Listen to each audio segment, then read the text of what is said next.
Hello friends, welcome back to my channel learn with MTech study. आज हम biology में अपने टॉपिक के बारे में पढ़ेंगे जो है क्लासिफिकेशन ऑफ लिविंग ऑर्गेनिज्म, जीवों का वर्गीकरण। इस वीडियो में हम इसके बारे में डिटेल में जानेंगे, ठीक है। जैसे कितने क्लासिफिकेशन किंगडम हुए, 5 किंगडम क्लासिफिकेशन क्या होता है, उसमें क्या क्या चीज़ें क्लासिफाइड की गई हैं, इसके बारे में इस वीडियो में हम डिटेल में जानेंगे। इसके पहले मैंने बायोलॉजी की इंट्रोडक्शन वीडियो डाल रखी है। अगर आप इंटरेस्टेड हैं तो उस वीडियो को जाके चेकआउट कर सकते हैं। अगर आप हमारे चैनल पर नए हैं तो हमारे चैनल को लाइक एंड सब्सक्राइब ज़रूर करें। चलिए बिना देर किए हुए हम अपने टॉपिक को स्टार्ट करते हैं। क्लासिफिकेशन ऑफ लिविंग ऑर्गेनिज्म, जीवों का वर्गीकरण, ठीक है। क्लासिफिकेशन ऑफ लिविंग ऑर्गेनिज्म में हम जीवों को अलग अलग कैटेगरी में रखते हैं। आइए क्लासिफिकेशन वर्ड का मतलब जान लेते हैं। The method of arranging organism into group on the basis of similarities and differentiation is called classification. जीवों को उनकी समानता और भिन्नता के आधार पर ही अलग अलग समूहों में व्यवस्थित करते हैं, ठीक है। इसी को वर्गीकरण कहते हैं। मीन्स जितने भी जीव जंतु हैं उनके में कितनी समानता है और कितनी अलग अलग, कितनी डिफरेंशिएशन है, उसी की बेसिस पर उनको अलग अलग कैटेगरी में रखते हैं। टेक्सोनॉमी, टेक्सोनॉमी को भी वर्गीकरण कहते हैं और क्लासिफिकेशन को भी वर्गीकरण कहते हैं। इन दोनों में क्या अंतर है, टेक्सोनॉमी को जानने के बाद जानेंगे। टेक्सोनॉमी एक ग्रीक वर्ड है जो दो वर्ड से मिलकर बना है, टेक्सिस और nomos. Texas means arrangement, nomos means law. Arrangement का मतलब होता है व्यवस्था, लॉ का मतलब होता है विधि, मीन्स विधि द्वारा व्यवस्थित चीज़ों को रखना, ठीक है। आइए हम टेक्सोनॉमी को की परिभाषा को देख लेते हैं, इसकी डेफिनेशन को देख लेते हैं। Taxonomy, taxonomy is the science of arrangement of living organism along with classification, description, identification, naming of organism which include flora and fauna and microorganism। वर्गीकरण जीवों की विवरण, पहचान और नामकरण के साथ साथ जीवित जीवों की व्यवस्था का विवरण है। मीन्स टेक्सोनॉमी में हम जीवित जंतुओं को, लिविंग ऑर्गेनिज्म को उनके क्लासिफिकेशन, डिस्क्रिप्शन, आइडेंटिफिकेशन और नेमिंग और ऑर्गेनिज्म के आधार पर उनको कैटेगराइज करते हैं, ठीक है। टेक्सोनॉमी में हम किसी भी जंतु, चाहे वो प्लांट हो, माइक्रो ऑर्गेनिज्म हो, चाहे एनिमल हो, उनको डिटेल में जानने के बाद उनको अलग कैटेगरी में कैटेगराइज करते हैं। और क्लासिफिकेशन में सिर्फ 2 आधार पे, ठीक है, चाहे सिमिलैरिटीज और डिफरेंशिएशन, सिर्फ 2 आधार पे ही उनको अलग अलग कैटेगरी में कैटेगराइज करते थे, ठीक है। आई होप टेक्सोनॉमी और क्लासिफिकेशन के अंतर आपको समझ में आया हो। अब टेक्सोनॉमी वर्ड का सबसे पहला यूज़ अगस्टिन पैरामस डी कैंडोले ने 1813 में किया था। क्लासिकल टेक्सोनॉमी के फादर एरिस्टोटल और मॉडर्न टेक्सोनॉमी के फादर कैरोलस लिनियस को कहा जाता है। आई होप क्लासिफिकेशन और टेक्सोनॉमी आपको समझ में आया हो। चलिए अब हम आगे देख लेते हैं कि हमारे कितने किंगडम क्लासिफिकेशन हुए। पहले 2 किंगडम क्लासिफिकेशन आया। कैरोलस लिनियस जो हमारे क्लासिफिकेशन के फादर हैं, वर्गीकरण के जो जनक कैरोलस लिनियस है, उन्होंने अपनी बुक सिस्टमा नेचुरई में 1758 में 2 किंगडम क्लासिफिकेशन को क्लासिफाइड किया। कैरोलस लिनियस ने अपनी बुक सिस्टमा नेचुरई में ऑर्गेनिज्म को 2 किंगडम क्लासिफिकेशन में क्लासिफाइड किया, एक प्लांट और एक एनिमल, एक पादप और एक जंतु। प्लांट में उन्होंने जितने भी unicellular prokaryotes, multicellular prokaryotes plants थे, जितने भी फंगी थे, जितने भी फोटोसिंथेटिक प्लांट्स थे, उनको उन्होंने एक तरफ रखा। और जितने भी यूनिसेलुलर, मल्टीसेलुलर, यूकैरियोट्स, प्रोकैरियोट्स, जितने भी एनिमल्स थे, उनको उन्होंने एक तरफ रख दिया। इसमें कुछ डीमेरिट्स आए जिनकी वजह से ये क्लासिफिकेशन सक्सेस नहीं हुआ। डीमेरिट्स क्या थी? इसमें हमें यूनिसेलुलर, मल्टीसेलुलर ऑर्गेनिज्म को अलग अलग करने में प्रॉब्लम आती थी। इसमें फंगी जो है वो एनिमल, प्लांट दोनों किंगडम में रख दिया गया था, तो उसको भी क्लासिफिकेशन करने में प्रॉब्लम होती थी।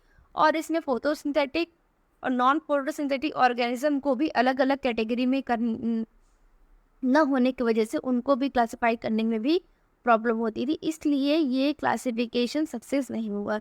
फिर आया 3 kingdom classification.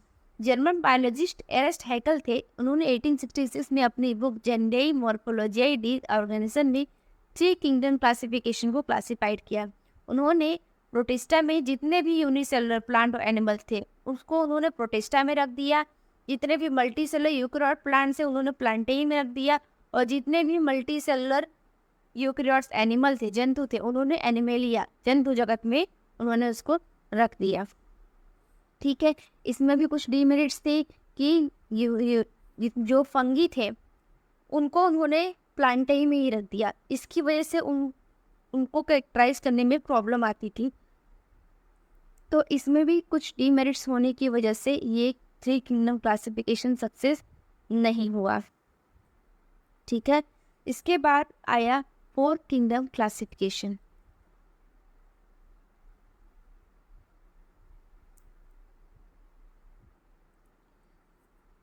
Four kingdom classification, Herbert Copeland ने 1856 में 4 किंगडम क्लासिफिकेशन को क्लासिफाइड किया।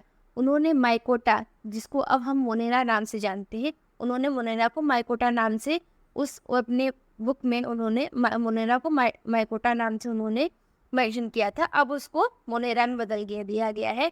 मोनेरा में उन्होंने जितने भी prokaryotes bacteria, blue green algae थे, उन्होंने जिसकी कैरेक्टर एक दूसरे से मिलते जुलते थे बैक्टीरिया के, उन्होंने उसको मोनेरा में उठा के रख दिया। बाकी प्रोटिस्टा में उन्होंने यूकेरियोट्स को रखा और प्लांट में प्लांट को, एनिमल को एनिमल में। फिर आया 5 किंगडम क्लासिफिकेशन, जिसको आर.एच. विक्टर ने 1964 में क्लासिफाई किया था। ठीक है, आर.एच. विक्टर ने 5 जगत वर्गीकरण, जीवधारियों का 5 जगत वर्गीकरण किया, जिसमें उन्होंने मोनेरा, प्रोटिस्टा, कवक, पादप और जंतु को 5 जंतु रखा। ठीक है, इस क्लासिफिकेशन के बेसिस पे हमारा जो नॉमेनक्लेचर है, जिसको हम आगे वीडियो में जानेंगे, जंतुओं का हम लोग उनका नामकरण करते हैं, जिसको बोलते हैं नामकरण। ठीक है, कि वो किस किंगडम से हैं, किस क्लास से हैं, किस फैमिली से हैं, उसको हम इसी क्लासिफिकेशन के बेसिस पे कैटेगराइज करते हैं। ठीक है, इसके बाद आता है 6 किंगडम क्लासिफिकेशन। कार्ल बोस ने 1980 में 6 किंगडम क्लासिफिकेशन लाया था, जिसमें उन्होंने मोनेरा को 2 डोमेन में बांट दिया था। ठीक है, जिसमें उन्होंने मोनेरा को दो डोमेन में बांट दिया था, एक था बैक्टीरिया, एक था आर्के बैक्टीरिया। ठीक है, फिर प्रोटिस्टा, फंगी, प्लांटेई और एनिमल में एनिमेलिया को रख दिया था। ठीक है, तो ये 6 किंगडम क्लासिफिकेशन कार्ल बोस ने 1980 में क्लासिफाइड किया था। फिर 1987 में कैवेलियर स्मिथ ने 7 किंगडम क्लासिफिकेशन किया। उन्होंने मोनेरा को यूकेरियोट बैक्टीरिया, आर्की बैक्टीरिया में रखा। उन्होंने प्रोटिस्टा को भी 2 डोमेन में बांट दिया, एक था प्रोटोजोन, एक था क्रोमेस्टा। फिर फंगी में फंगी को रखा, प्लांट में प्लांट मल्टीसेलुलर प्लांट्स को रखा और एनिमेलिया में मल्टीसेलुलर एनिमल को रखा। आइए हम 5 किंगडम जो क्लासिफिकेशन आर.एच. विक्टर ने क्लासिफाइड किया था, उनमें क्या क्या साइलेंट, क्या क्या फीचर्स को देख के उन्होंने अलग अलग क्लासिफिकेशन किया, तो उसके बारे में जान लेते हैं। जो सेल टाइप है, ठीक है, सेल टाइप आगे हम पढ़ेंगे सेल के बारे में डिटेल में। अभी आप बेसिक जान लीजिए साइलेंट फीचर्स की किसके बेसिस पे 5 किंगडम क्लासिफिकेशन हुआ है। सेल टाइप है, जो प्रोकैरियोटिक सेल होते हैं उन्होंने उसको मोनेरा में रखा, यूकैरियोटिक को प्रोटिस्टा में, फंगी में, प्लांट में और एनिमल में लिखा सेल टाइप को। जिनमें सेल वॉल थे, ठीक है, जिनमें सेल वॉल नहीं थे उसको उन्होंने मोनेरा में रखा, और जिसमें सेल वॉल थे उसको उन्होंने प्रोटिस्टा, फंगी, प्लांट और एनिमेलिया में रखा। जिनके बॉडी सेलुलर थे उनको उन्होंने मोनेरा में रखा और प्रोटिस्टा में भी रखा, और जिनके मल्टी सेलुलर टिश्यू से बने थे उनको उन्होंने फंगी में रखा। जिसमें मल्टी सेलुलर टिश्यू ऑर्गन से बने थे उनको प्लांटेई में, और जिसमें उन्होंने ऑर्गन सिस्टम देखा उसको उन्होंने एनिमेलिया में रखा। मोड ऑफ न्यूट्रिशन के बेसिस पर उन्होंने कैसे किंगडम क्लासीफाई किया, जो ऑटोट्रॉफ हेट्रोट्रॉफ थे उन्होंने मोनेरा में रखा, ऑटोट्रॉफ हेट्रोट्रॉफ दोनों थे उन्होंने प्रोटिस्टा में रखा, और जितने भी हेट्रोट्रॉफ थे उनको फंगी में, और जो ऑटोट्रॉफ उनको प्लांट में, और जो सिर्फ हेट्रोट्रॉफ थे उनको उन्होंने एनिमेलिया में रखा। तो इस साइलेंट फीचर्स, इन फीचर्स के बेसिस पे 5 किंगडम क्लासिफिकेशन में किन किन किंगडम में किन किन जंतुओं को रखना है उसको इसी के थ्रू कैटेगराइज किया जाता है। इसी के बेसिस पे उनको जिससे उनका फीचर मिलता है उसमें उनको कैटेगराइज करके रखा जाता है। आई होप आपको ये समझ में आया हो।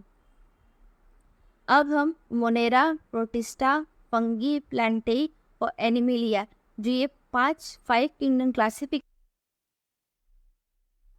डिटेल में जानेंगे। चलिए पहले फर्स्ट किंगडम क्लासिफिकेशन मोनेरा को जान लेते हैं। मोनेरा में हम जितने भी यूनिसेलुलर, जितने भी प्रोकैरियोट्स यूनिसेलुलर ऑर्गेनिज्म है, चाहे वो आर्कियोबैक्टीरिया हो, साइनोबैक्टीरिया और माइक्रोप्लाज्म, जितने भी प्रोकैरियोटिक ऑर्गेनिज्म हैं उनको हम मोनेरा में रखते हैं। ठीक है, प्रोकैरियोटिक ऑर्गेनिज्म मीन जिसके न्यूक्लियस फुल्ली डेवलप नहीं होते हैं। ठीक है, जिनके न्यूक्लियस फुल्ली डेवलप नहीं होते हैं उनको हम प्रोकैरियोट्स में रखते हैं, और जिनके न्यूक्लियस जो सेल फुल्ली डेवलप हो जाते हैं उनको हम यूकैरियोट्स में रखते हैं। ठीक है, तो प्रोकैरियोट्स यूनिसेलुलर मीन जिनके न्यूक्लियस फुल्ली डेवलप नहीं है, जिनके सेल फुल्ली डेवलप नहीं है, वो प्रोकैरियोट्स यूनिसेलुलर हो गए, और जिनके सेल फुल्ली डेवलप्ड होते हैं उनको हम यूकैरियोट ऑर्गेनिज्म, यूकैरियोट्स में रखते हैं। इसके आगे हम सेल के चैप्टर में हम डिटेल में देखेंगे। ठीक है, अब दूसरा आता है प्रोटिस्टा।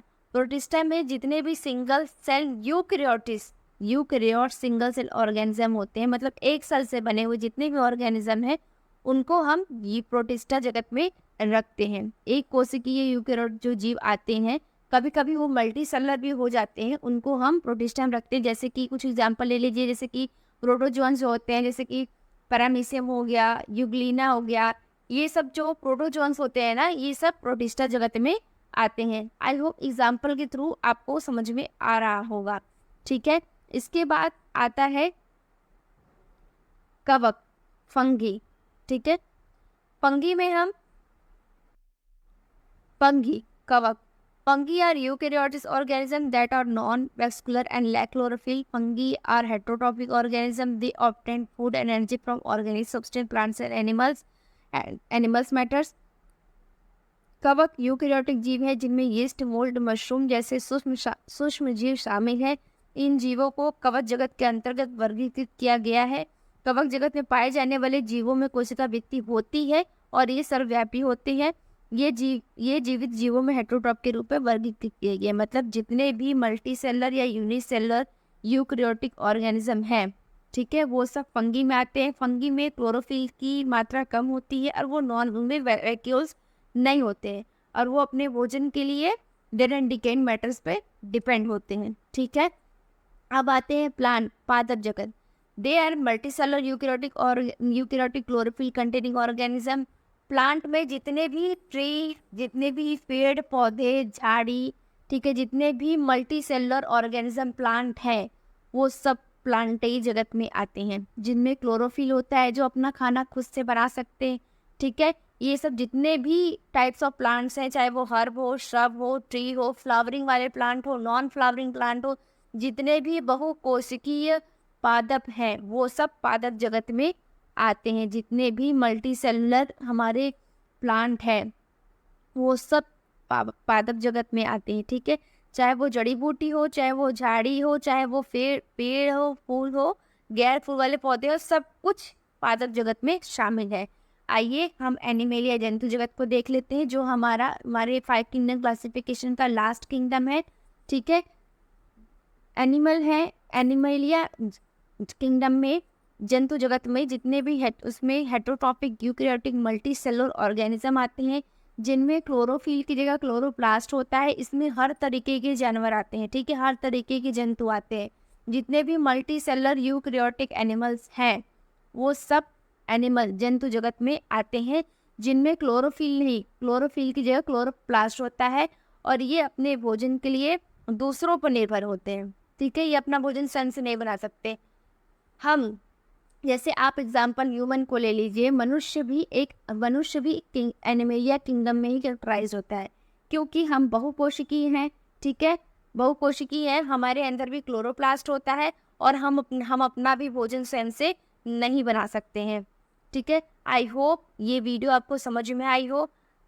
अगर आपको ये वीडियो समझ में आई हो तो हमारे चैनल को लाइक एंड सब्सक्राइब ज़रूर करें, और अगर आप किसी और टॉपिक पे वीडियो चाहिए बायोलॉजी से रिलेटेड तो हमारे कमेंट बॉक्स पे कमेंट करें। Thank you so much.